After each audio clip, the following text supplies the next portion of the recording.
Welcome to Sheena Says, a podcast about wellness, parenting, and real stories. Hi everyone, now welcome back to Sheena Says, and today we are discussing kids with behavioral issues, anger management problems, ADHD or ADD, and under the ASD umbrella. Now, these are all several categories which have shown a very high volume of increase recently. For the autism spectrum disorder, the ASD, now about 1 in every 31 kids has it or has been diagnosed with it. The rate has increased roughly from 1 in 44 in 2018 and 1 in 36 in 2020 to now 1 in 31 in the US children, and it is steadily rising.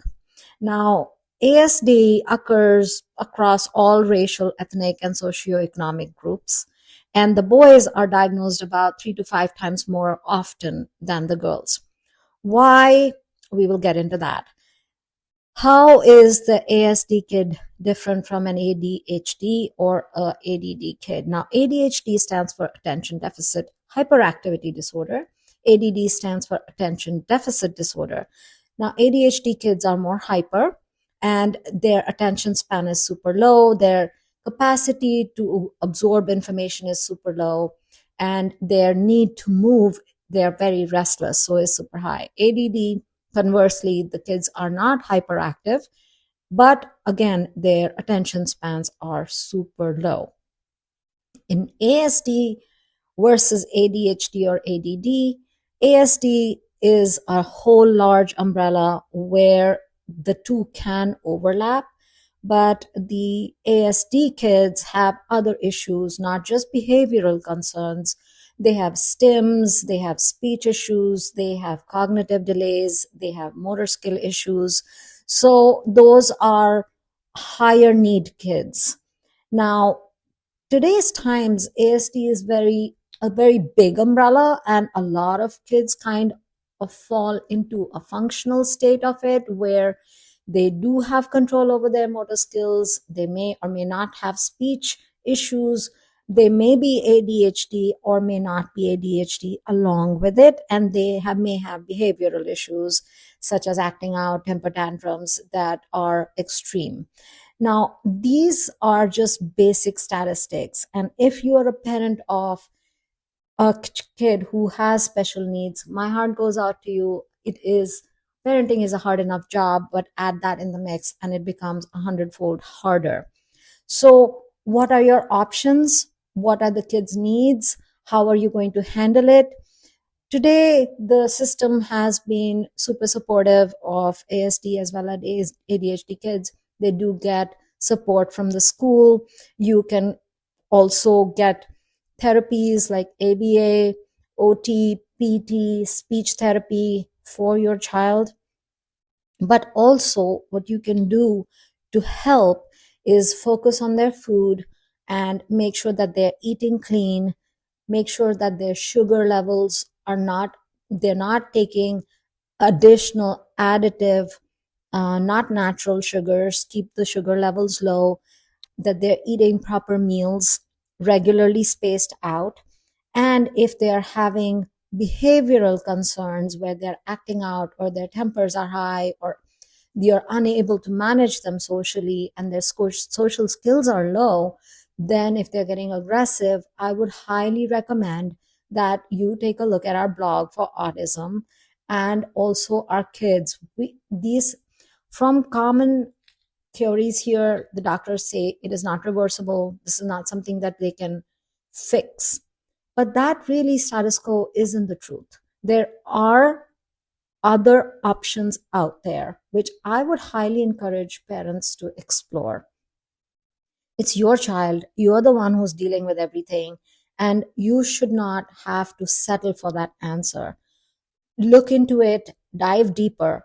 For those parents who are dealing with speech issues, there's speech therapy available, and there's a Speech Easy. The remedy is amazing. Why do kids not talk? What is the area of their brain that is not functioning right?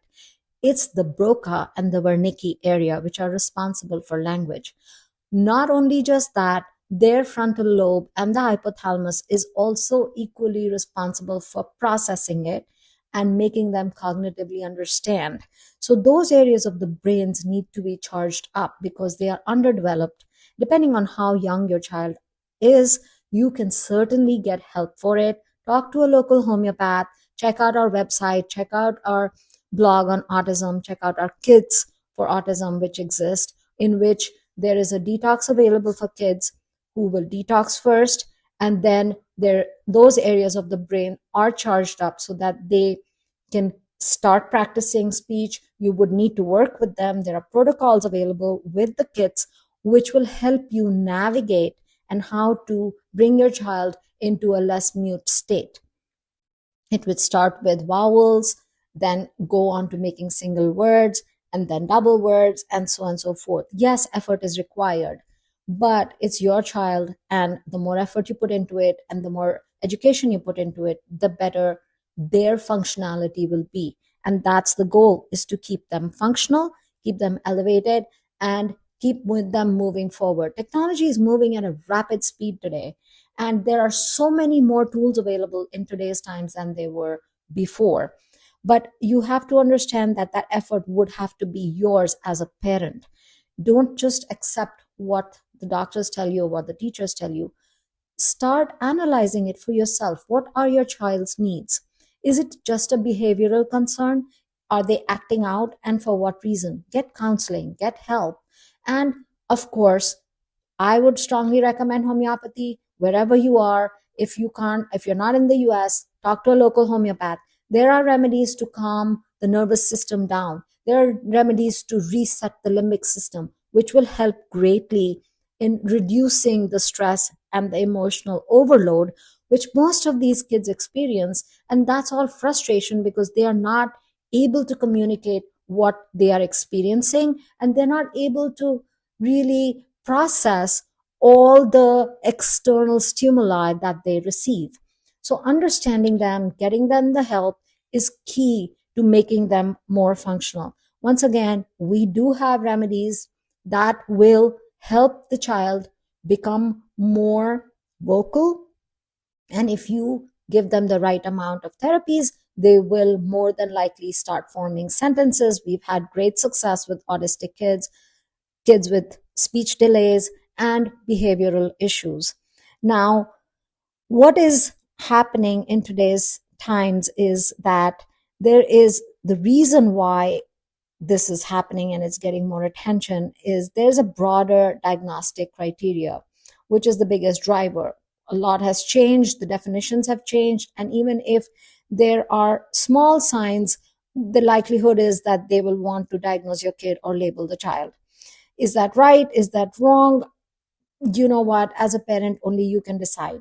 All I can tell you is that there is a lot of help out there. There are a lot of alternative sources that you can take for your child and give them the help that you need. You don't have to accept status quo at any point. Now, why it happens or what is causing this massive rise in the autistic or child behavioral issues, there are several reasons. The exposure itself to chemicals from a very early stage, which is recommended, is high. The external stimuli is high. The toxin exposure is high. The prenatal stress is high in today's times. Our eating habits aren't the best, so there are nutritional deficiencies. And then the children's brains are also exposed. There are early life stressors. There is, maternal stress, anxiety, depression. They're surrounded with a lot of other stressors around them, which also affects their nervous system. The modern lifestyle isn't the most grounded or natural. There's screen exposure. Kids today at 1, 2 years are already scrolling. They already know how to use your phone. Guys, don't even lie to me that they already come out knowing how to swipe right. So it's amazing that, of course, it's not so out there that their brain is suffering. Today's times, even though we've come such a long way, it is an epidemic, a pure epidemic of the mentals being affected, not just of kids, but also adults. And adults who are affected will produce affected kids. That's a very negative cycle that has been set forth. And we are almost raising a generation of dependence, which is a really, really sad thing today. All kids can be helped emotionally, mentally, speech wise, hyperactivity wise, behavior wise. We have a full kit for ASD kids. We have a full kit for ADHD kids, for their brain functionality to be boosted, for them to actually grow out of certain habits with protocols. It does take effort, and you do need to put that in for your child. But I'm telling you, once you do, you would not regret it. There are certain nutritional things that you can start doing right away. Cut out the extra sugars. Make sure that you feed your children high fruits and high protein content. Let it not be very processed food. The minute you give them more of the fruit and vegetables and meats, that's what they really need. Take away the fillers. It's not important for them at this stage to have that much of wheat or any kind of grain for that matter. You can give it to them in very small portions, but reduce the portion size of what you're feeding as fillers. Give them high nutritional foods. Seek therapies on the side, and if you can, get them homeopathic treatment for their brain to evolve, for them to develop speech. Now, they also talk about the kids' immune systems which are affected, and that is true. In today's times, more kids are falling sick than they are not. And that is something we will definitely talk about in our next session. Until then, do it right, stay strong, and get the help that your child needs. Talk to you next time. Thank you for listening to Sheena Says, and for more info, please visit yourhomeopathy.com.